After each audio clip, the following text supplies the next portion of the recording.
നമസ്കാരം KSEB. ഇതെന്താ current ഇല്ലാത്തത്? മാഡം എവിടുന്ന വിളിക്കുന്നത്? കൂരാച്ചുണ്ട് കേളോത്തുവയിൽ നിന്ന്.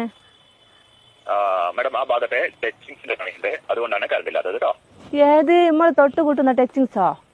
അയ്യോ മാഡം, ആ ടച്ചിങ്സ് അല്ല, കറണ്ട് കമ്പിയിൽ തട്ടി നിൽക്കുന്ന മരക്കൊമ്പുകളൊക്കെ വെട്ടുന്നുണ്ട്, അതുകൊണ്ടാണ് അതിന്റെ പണി. അത് കഴിഞ്ഞാൽ വരണം. നിങ്ങൾ എന്റെ വീടിന് മുമ്പിലെ ടച്ചിങ്സ് എപ്പോഴാ വെട്ടി തരിക?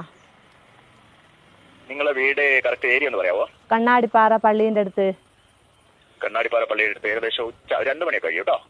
അല്ലോ, നിങ്ങളൊരു 11 മണിക്ക് മുമ്പായി വന്നിട്ട് എന്റെ ആ ടച്ചിങ്സ് ഒന്ന് വെട്ടി തന്നിട്ടുണ്ട്, എനിക്ക് കറി വെക്കായിരുന്നു. മാഡം, ഈ കറിവെക്കലും നിങ്ങൾ ഈ ടച്ചിങ്സും തമ്മിൽ എന്താണ് ബന്ധം? അത് എന്റെ മുരിങ്ങേന്റെ കൊമ്പ് നിങ്ങളെ കമ്പിമേലാ തട്ടിക്കെടുക്കുന്നത്, അതൊന്ന് വെട്ടി തന്നിട്ടുണ്ടേ. എനിക്ക് അത് ചക്കക്കുരുലിട്ട് കറിയും വെക്കായിരുന്നു, മുരിങ്ങേന്റെ ഇല ഉപ്പേരിയും വെക്കായിരുന്നു. മാഡം പരമാവധി വരാൻ പറയാം അവരോട്, ഉച്ചയ്ക്ക് പെട്ടെന്ന് വരാൻ പറയാം കേട്ടോ. അല്ല